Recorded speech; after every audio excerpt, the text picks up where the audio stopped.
My name is Giorgio Locatelli. I'm a 50 years old man. A 50 years old chef, so ancient man. And I have a business in Dubai with Rondo Locatelli, and in London with Locanda Locatelli.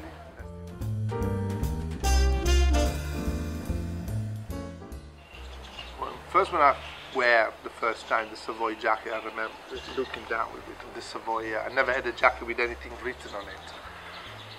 That was pretty like incredible moment. And I think I guess was getting the Michelin star, the first Michelin star in Zafferano. That was pretty amazing. I think I didn't sleep for 2 or 3 days kind of thing. I was so charged up. And the third one I think is still has to come.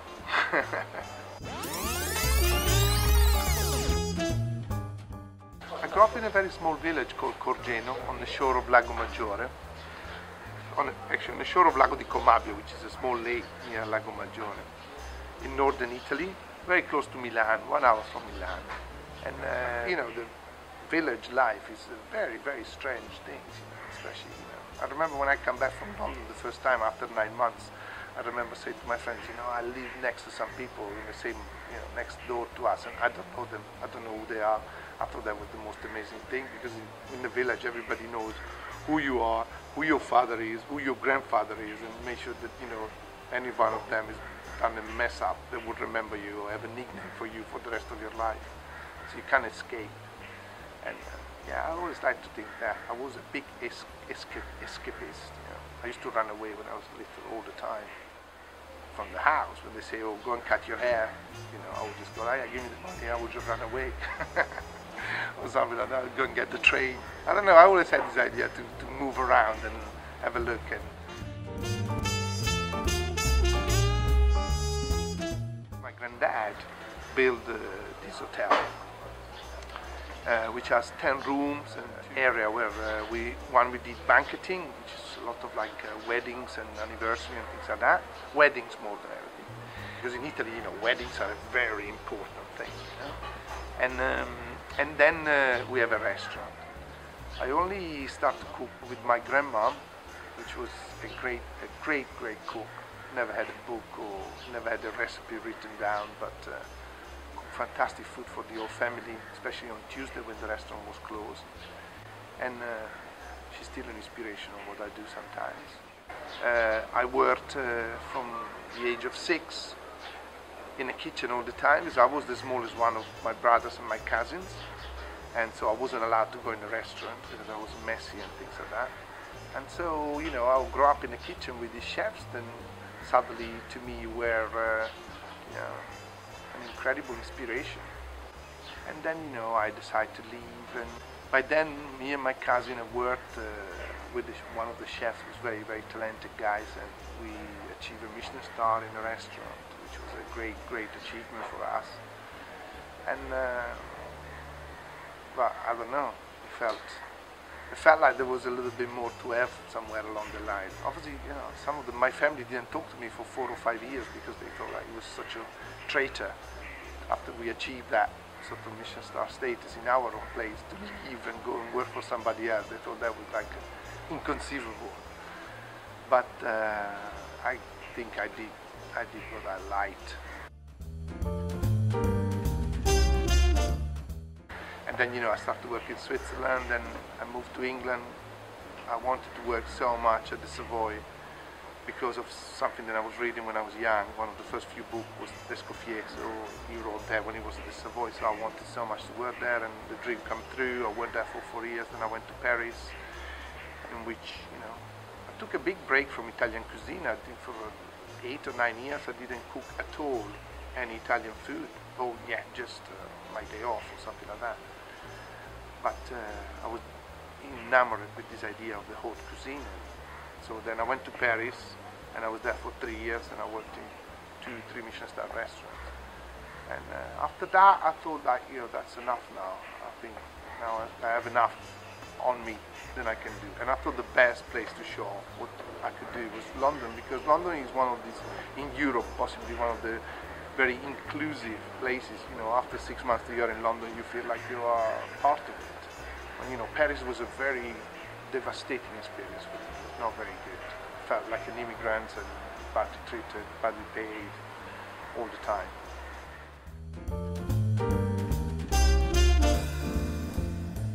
We sold the car in order to finish to buy the chairs and the little bit of napkins and cutlery that we need.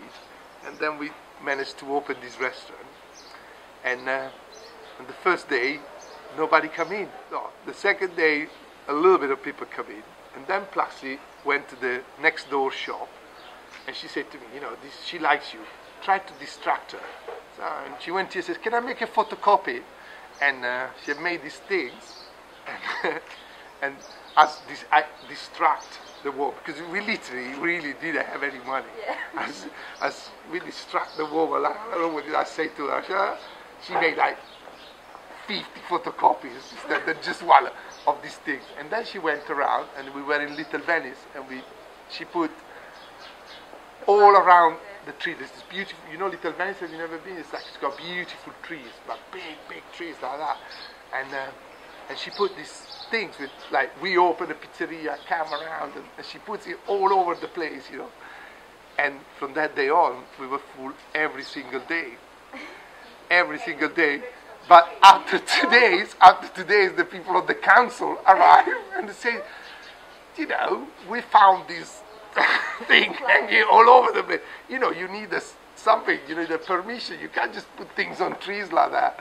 And then, no, we sat them down, we offered them something to eat. They said, sorry, we didn't know that. We thought the trees, we could hang things on the trees, and we were very nice. And it was okay. That was the best. You know, I never thought like, oh my God, you have to go out and get the clients. They're not gonna, you know, I always thought like, oh, you know, I always work at these 3-star places, like months waiting. So I always thought like, you open, they all come in. No, it didn't work like that. You have to go out and grab them, man. Then when they come once, they come back. But that was Plaxi's genius idea.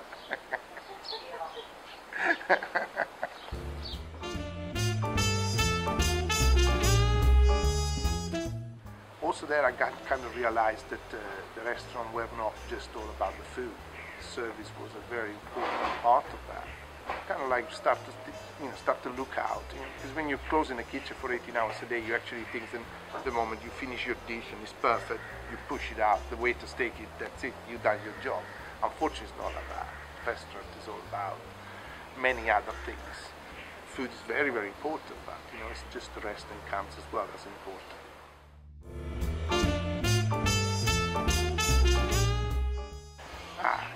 You know, especially like when I got it, which was like, you know, like 19 years ago, it meant so much for me, so much for all the Italian in London. It was the first Italian restaurant in London that got a Michelin star, and so it meant, I guess, it's a little bit like for an athlete to get a gold medal at the Olympics, I guess. And I don't know. It was just, you know, you between your peers, and you know, it's so that a little bit macho kind of idea, I think, you know.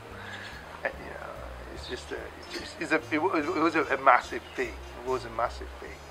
And you know, also the fact that it was done in a way that we kind of went there and we stick to our guns. We say, no, we're not going to have any French wine in our list. We're going to stick to only Italians. We're going to stick to only Italian food. You know, there was a little bit of something that you could recognize from the French experience, you know, or the haute cuisine experience, definitely come through to the cooking. So it made it easy for them. You know, you must think that 20 years ago, Michelin was a very much French-orientated guide. So to have the approval, to have the nods from them, it was like, you know, whoa, it was incredible. I think, obviously, keeping your aspiration up, and I think especially in the first few years of your career, if you're lucky enough to have anybody paying any attention to you, don't listen to them. Never believe your PR. And be autocritical, and you know, create a team, because this is about teamwork. This is about people. And you know, it's almost like, you know, it's so complex. I feel I have barely scratched the top of what is world of cuisine and restaurants is all about. And so I feel that you know, you have to keep your head down and try to have as much experience as you can. At least till about like 25, 30. It used to be then you wouldn't be, like when I got to the Savoy, you wouldn't be chef de partie, so in charge of one section, until you were 40. That was the age of maturity for a chef. Now it's gone down. We have TV and communication. This has changed a lot. The press is on the back of the chefs all the time. They want the new guys, they want the new thing, they want the new every week, you know. And you know, food has got a limitation on that. Because you know, you can't, you know, it's not like fashion, it's not like art. You know, there is a canvas, there is ingredients, and we have to stick to it as well. So you know, there is always an innovator coming around every now and again, and you know, but mainly everybody else just plot along and really try to produce a very good quality and a very good standard all the time. So this is a very different thing.